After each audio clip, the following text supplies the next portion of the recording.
When I first started making my squad leading tutorial videos, RAAS as a game mode did not exist, and even when RAAS was introduced, it was undergoing pretty constant changes. Because of this, I've had multiple people messaging me asking me about RAAS meta and what I do during RAAS, especially now that it's the most prominent AAS-centered game mode. Similarly, when I started my match analysis video, people started getting a glimpse of my secret spreadsheet, which I've been referencing to know exactly where the objectives are going to pop up, and everybody's wanted a little taste.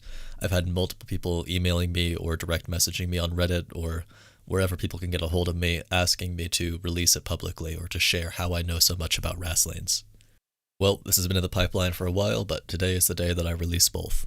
I'm going to be discussing RAAS meta before I actually get to the resources I use, so if you're purely interested in the resources, skip to this timestamp here. Now, RAAS is basically just AAS with extra steps. You still have the same base priorities. You want to determine where the midpoints are, or if it's an even number of flags, you want to determine where your defense and offense points are going to be. Similarly, you want to have efficient backcaps. Efficient backcaps are even more important in RAAS since your backcaps are going to determine how you quickly determine which lane you're in or where the midpoints are going to be. So having those on point are going to give you an advantage over the enemy team more than they would in just standard AAS, where they may allow you to start capping the midpoint for free a little bit early. Obviously, the biggest difference is the fog of war. You don't know where the midpoint is going to be all of the time. Similarly, you don't know where your next backcaps are going to be or where the enemy's backcaps are. This brings rushing to a bit more of a minimum than it is in AAS. Rushing still isn't super common in AAS these days, but either way you can rest assured in RAAS most of the time unless you're pinched into one specific objective that is forced to be a backcap, which is something I'll get into later. But ultimately you can afford to put all of your focus onto efficient backcaps and getting to the midpoint. Now, prior to doing all of my research, when I still thought RAAS was highly randomized, I would basically do my best most of the time to cut back away from the action, to ride a map border and see where things develop. I'd let my team handle the backups, and then the moment I saw that the next flag in line was either being captured by the enemy team or already captured by the enemy team, then I would make my move. If it was something like Goro RAAS, where it's massive, I might take the east border outside of US main for a little while, and then if the objectives appeared to be going west, maybe double back and go up the west border. You normally have enough time to basically drive around the entire map before the midpoint makes itself clear. Now, in the long run, I ended up going into the firing range and loading up RAAS layers to see how many flags they had, because that was an important detail for this kind of strategy. With that determined, there was no more guesswork. Once I saw that Goro RAAS V1 was a 7-flag layer, the moment the 4th flag popped up, I could jump on that. Unless our backcaps were super efficient and we already had people roughly in the area, then I might assume we're a flag ahead and jump on flag number 5. But this is just the tip of the iceberg about how good research can help you. Eventually, I took a deep dive into the SDK and tried to figure out exactly how it worked, and I did. Ultimately, the game is going to pick a lane before it picks any objectives. Some RAAS layers only have 1 lane, other RAAS layers can have up to 3. Once the lane is selected, it's going to go through a series of flag clusters. So if it's a 7 flag, there are going to be 7 clusters, and in each cluster there is going to be a series of objectives that could potentially be selected randomly within that cluster, all with an equal chance of occurring. Now, the SDK displays all cluster and lane information, so ultimately, with the research that I did there, once I wrote everything out, I could have extreme advantages of the opposition. For example, take a look at Gorodok RAAS V1 here. These are the first flags from the Blue 4 base. Notice how if you're in a west lane, Russian Outpost is the only available option. That means if Desna comes up as a first flag, you can immediately cut out the west lane as a possibility whatsoever. So now, even somebody who's experienced on the enemy team and knows every single midpoint is going to be considering 3 more midpoints than you are. They're going to be trying to cover more ground than you have to because you did the research. Similarly, look at the second flag.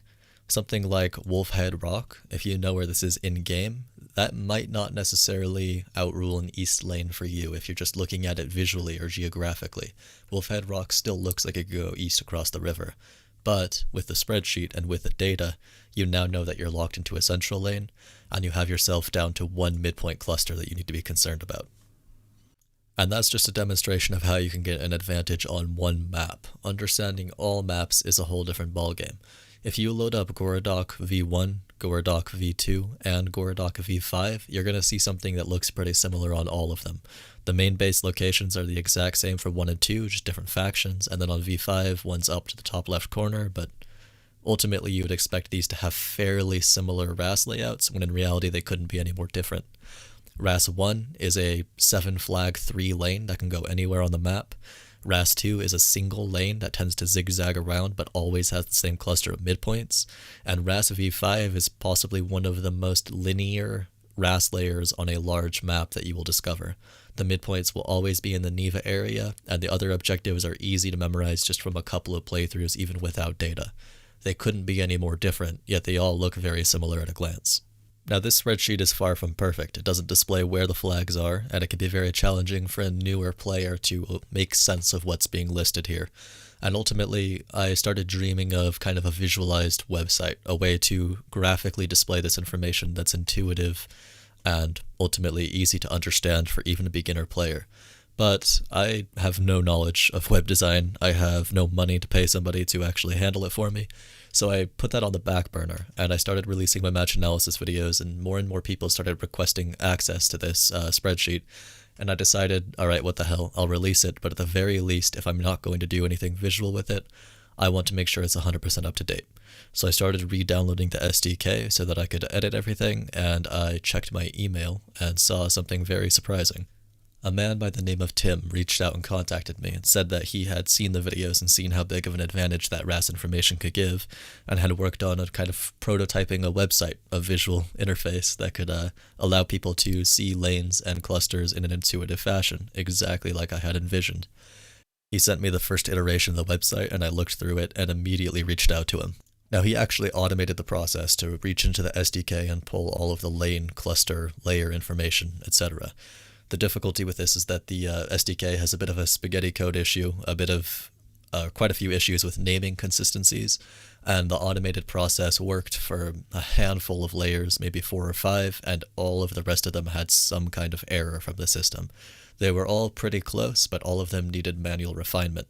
So I told him, hey, I already have the data. I'm already planning on deep diving in the SDK and updating my sheet. Just give me some kind of means to edit this, and I will make sure all of the cluster lane flag information is correct. And then if you can handle the visual UI element, we can have this up and running pretty quickly. So we discussed how we wanted it to look, how we wanted everything to display, and he gave me the tools to edit objectives, flags. I had a couple of my clan members, Enkatar and Racial Confusion, big shout out to them, help me with extracting everything from the SDK to update my spreadsheet. And then the moment that was all done, I went through the website and went from layer to layer to layer, adding corrections, while Tim worked on the side with UI, coloring, and that kind of ordeal. Now that email was sent last Friday, and it's currently Thursday of the next week, and we finally have everything where we want it. We've been hard at work, we think it's presentable, and I am ready to release it. Introducing squadlanes.com. So, how do you use it? First of all, on the right, you have a drop-down menu for map and layer. Let's select a simple one lane for the time being, Mestia RAAS V1, that should keep it fairly simple. To start, you basically want to pick on a main base, whatever side you happen to spawn in as. Let's say we are US in this instance. That's going to set the color coding so that all of the bluish colors are on your end, and all of the reddish colors are towards the enemy main, as well as counting up in that direction. If you select the other end, your numbers will be reversed so that you can have an intuitive display. Now there's a key to the right here, but the most important thing to remember is that purple is always going to be a midpoint, blue is a defense objective, and red is an offense objective. So, if we go back to US main, all of the most relevant information that we immediately want to be picking out when it comes to meta is all right there, where we need to get to our defense objective, where the midpoint's going to pop up that both teams can potentially contest, and where the next objectives are going to pop up after that. Now, single lane maps are very easy to read and make sense of, but where this really starts to shine is when we get into 3 different lanes. To stick with our example from before, let's go to Gorodoc RAAS V1, and now you can see exactly what I was talking about earlier. Once you select US main, you're going to immediately be seeing Desna or Russian outpost on the map. Once you select which one you're seeing, you may clarify lane. For example, Desna, as we said, is a central and east lane, so the moment we click on that, all of the midpoints up here, the entire west lane is going to vanish from the map, and that no longer needs to be anything you're concerning yourself with. Similarly, now you're going to see where the next flag has popped up the moment you capture Desna, and that's going to clarify things. As you can see, we have lane tags below. Saloniki Upper is part of the second cluster for the east lane. Trainbridge is part of the second cluster for the central lane, but something like Igor's Homestead isn't. That is both central and east lane, so that won't clarify anything. If Igor's comes up, you're still going to see all of the same midpoints available. But, say Saloniki Lower pops up. Now we're locked into an east lane. Now you don't need to worry about anything central, and now this starts to resemble the one lanes that we were just looking at, where you only have to worry about a couple of midpoints, and there's no more surprises for the entire rest of the match. Now to take you to an example that's even better, if you go over to Narva, and we go as, say, Op4 with Russian main, here you can see that there's more clarification for just the first flag. If it goes to Marina, you immediately know that you're in a west lane, and you may have just had the luck of the draw and instantly be able to get rid of all of these midpoints and not have to consider the entire east side of the map. If you're in command chat, you can tell that to all the other SLs, and assuming that they trust you, your team could have 3 full infantry squads contesting 4 possible midpoints, while the enemy team has 3 full infantry squads contesting, say, east lane, central lane, and west lane midpoints. You can outnumber the enemy team where it matters 3-1. If you want a perfect demonstration of this, check out my match analysis video number 8 on Narva, where it's slightly outdated, but Orchard used to then confirm central lane, and I am able to do that and inform it to the rest of my team and get us an easy midpoint. Now Narva is also a good map to demonstrate something else that we've done with this website, which is how we prioritize what color an objective is going to appear as.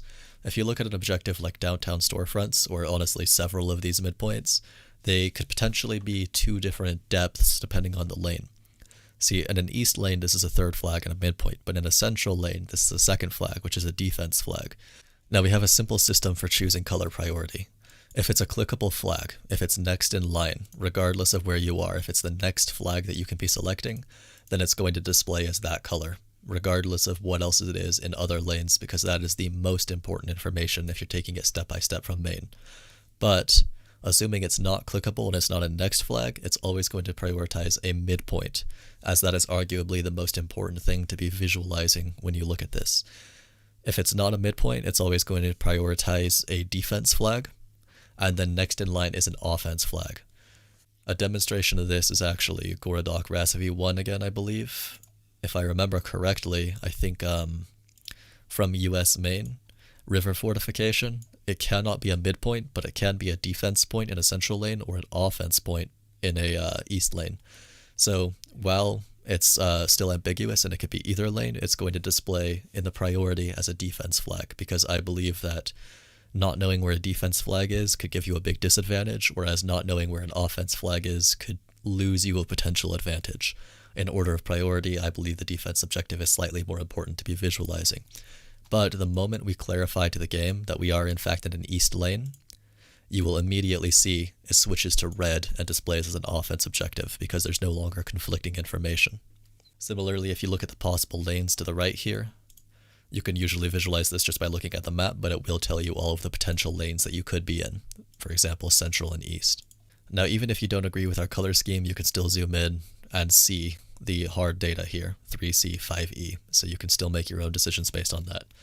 Eventually, we will have a function to where you can select one lane and only display one lane, but for the time being, you can work around that just by clicking through objectives to get to the lane you want, and then you'll probably have a better idea overall, if you do this through every lane, of exactly what's possible if there's potentially confusing flags.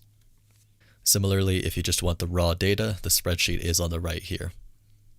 Now, one last demonstration I would like to make is on Scorpo RAAS V3. There are some situations where on the website we have combined objectives. For example, if you look at Hero here, in one of these lanes, I can't recall which, but in either a central or a north lane, there are actually 2 possible separate options to select Hero. So if you're actually trying to calculate the odds of Hero coming up, our website here can be misleading because it's only displayed once for visual purposes. Once again, if you're looking for that raw data because you're looking to calculate probability, use the spreadsheet link to the right.